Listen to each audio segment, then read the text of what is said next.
Welcome back to the deep dive. We dig through the sources so you get the core story.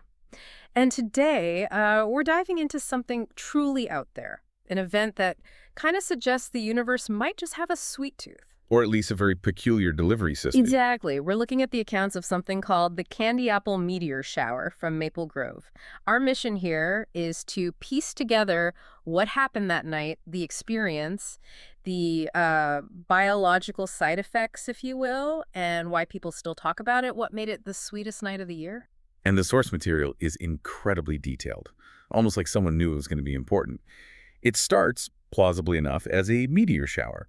Kids watching the sky, one named Oliver, saw these streaks, red and gold, zipping across the stars. Pretty standard stuff initially. Yeah, standard, until you Right. look closer, right? Yeah. Because that's the twist in our deep dive. These weren't meteors in the traditional sense, not rock, not ice. What were they? Well, the sources are unanimous and frankly delightful on this point. They were candy apples. Fully formed candy apples. Shiny red candy apples, yes. And each one apparently was attached to a sparkling sugar stick, like perfectly made. So not space debris, space desserts. Precisely. Which shifts everything, doesn't it? All right. We're not talking astrophysics anymore. It's more like confectionery ballistics, edible reentry vehicles. I like that. Edible reentry vehicles. Okay, so they're coming down. How did they arrive? What was the sound? Not a boom, not a crash. The sources consistently describe a very specific sound. A whoosh and a plop. Whoosh! Plop. Gentle, almost. Surprisingly gentle. That's one of the most fascinating physical aspects here. The dispersal seems controlled. Think about objects falling from that height. Yeah. Normally, you'd expect impact craters Right. damaged. Bladder. But the sources stress. No crashes, no mess. They just bounce softly. Okay, hold on. No mess. But then the same accounts say there was sticky sweetness everywhere. How do those two things work together? That sounds like a mess to me. A Yeah. sticky one. Good point. It's about the type of mess, perhaps. Maybe no mess meant no debris, no broken bits, no structural damage. The stickiness, though, that was definitely there. The theory implied by the source notes is that the thick caramel coating acted like a shock absorber. Like a gooey airbag. Sort of, yeah. And maybe the sugar stick helped stabilize them, prevented tumbling, so the energy dissipated into, well, stickiness on contact, not into destructive force. So the cleanup wasn't picking up rocks, it was scrubbing caramel. Exactly. The post-shower municipal report apparently focused heavily on decontamination protocols for extreme stickiness. It was an adhesive event, not an impact event. Okay, so specialized candy projectiles, got it. And this gentle landing meant people could interact immediately. Instantly. Imagine being Oliver or one of the other kids. You see these red and gold streaks miles up, and then seconds later, actual candy apples are just plop, landing at your feet, ready to eat. That mental switch must have been something. From wow, space, to ooh, candy in a heartbeat. It's a huge psychological pivot. Observation to consumption. And that immediacy, that's key to the whole memory. Which leads us straight into the local reactions, because it wasn't just the people, right? The whole ecosystem of Maple Grove suddenly had a new, very sugary variable. Oh, absolutely. And remember, this happened during an autumn festival. So the local wildlife was already out and about, probably focused on acorns and, normal autumn food. Not exactly prepared for a caramel deluge.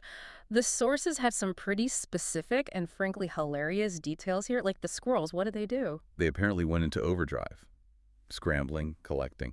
The source notes actually say they were giggling as caramel stuck to their paws. Giggling squirrels. Oh. Okay. Might be a bit of projection there, but you get the picture. Chaos. Total sugar-fueled chaos. Suddenly, this incredibly high-energy food source is just everywhere, free for the taking. And the deer? They were seen licking the apples, just standing there, licking the shiny red shells like giant lollipops, abandoning all pretense of grazing. Wow. And the owls. This one's my favorite. The owls, Yes. normally so stoic, right? Nocturnal hunters.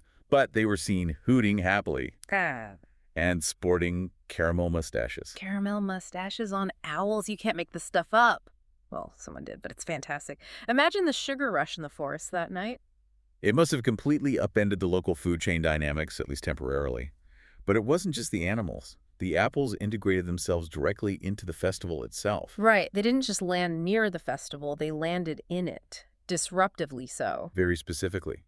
There are two instances highlighted. One apple apparently zoomed right past a girl named Lily. A near miss. So not perfectly straight down them. Suggests some angle, yeah. Anyway, it lands smack dab in the hayride wagon. Instant sticky hay. Fun for the next riders. Adds a certain Mhm. texture. And the second landing, even more significant maybe. The cider barrel? Straight into the big barrel of fresh apple cider they had there. Splash. Oh, wow. Instant flavor infusion. Exactly. The cider, which was probably already pretty good, suddenly got this intense caramel hit. The sources say it tasted extra sweet. Oh, one-of-a-kind vintage. Maple Grove caramel cider, 1 ACAS after Candy Apple Shower. You could only get it that night. So yeah, this shower didn't just provide snacks, it actively changed the festival's offerings. It became this silly, sticky party, as this source puts it. Utter high-fructose pandemonium. Glorious. And that collective reaction, that shared silliness, Mm-hmm. is really what cemented the legacy. Right, so the shower happens, apples land softly, animals go nuts, cider gets upgraded. What did the people do next? Because it wasn't just shock and awe, was it? The sources describe this immediate shift into, well, fun. Total, spontaneous fun. Any fear or confusion seemed to evaporate almost instantly, replaced by this communal burst of activity. What? What were they doing with all these apples? Everything. People started juggling them right there in the festival grounds. Juggling candy apples. Sticky. Ambitious. Kids, adults, everyone. Then they started trading them like, I'll give you my big one for your really red one, creating an impromptu marketplace. And the bowling. You mentioned bowling. Yes. Apparently, some people just started rolling them down the pathways trying to knock over, well, maybe other apples, or just seeing how far they'd go. Spontaneous candy apple bowling. It's amazing, that transition from a potentially scary unknown event to just playing. That's the crucial social element, isn't it? Why did this shared chaos become joyful? The sources suggest it wasn't just having the candy. It was the doing things together with the candy. The juggling, the trading, the bowling, these became instant shared rituals. It turned watching the sky into a very hands-on, very sticky game. Exactly. That ability to find silliness together, right in the middle of something utterly bizarre that shared improvisation, that's what made it unforgettable. It's basically applied anthropology, but with caramel. And this shared feeling, this collective memory, it got formalized pretty quickly, didn't it? Oh yeah. Two main things came out of it, according to the records. First, the name. It was immediately, like that night, called the sweetest night of the year. Catchy and accurate, presumably. Gives it a permanent spot in local lore. And second, the lesson. There was an explicit takeaway, especially for the kids. Yes, a very clear message that got repeated. Surprises, especially the shared ones, can turn into unforgettable moments of joy. And the broader idea, for everyone, was that life's unexpected moments are just sweeter when you experience them with friends, family, your community. Made literally true by thousands of candy apples falling from the sky. Couldn't be more literal, really. It really transforms it from just a weird weather event or whatever it was into this foundational community story. And that final image the sources paint. The kids, right? Full, sticky. Yeah, bellies full of apple and caramel, Mia with a smear of caramel on her cheek, just lying back on the grass, exhausted, happy, watching the very last few apples streaking down, glowing like, well, like actual shooting stars. A perfect sticky end. It really redefines shooting star, doesn't it? Completely. And it shows that sometimes chaos, if you meet it with the right spirit, together can be the most bonding thing there is. So, wrapping this up, what have we learned from this deep dive into Maple Grove's sweetest night? We saw this impossible event move from weird physics to giddy ecology to becoming a local myth. It created a huge sticky mess, no doubt. Oh, yeah. But also this profound sense of shared joy.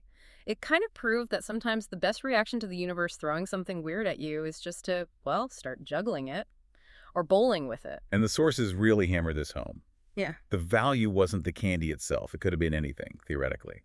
The magic was in that instant, collective, slightly absurd response. Everyone joining in the silliness. That's what turned a surprise into a legend. So we'll leave you with this thought.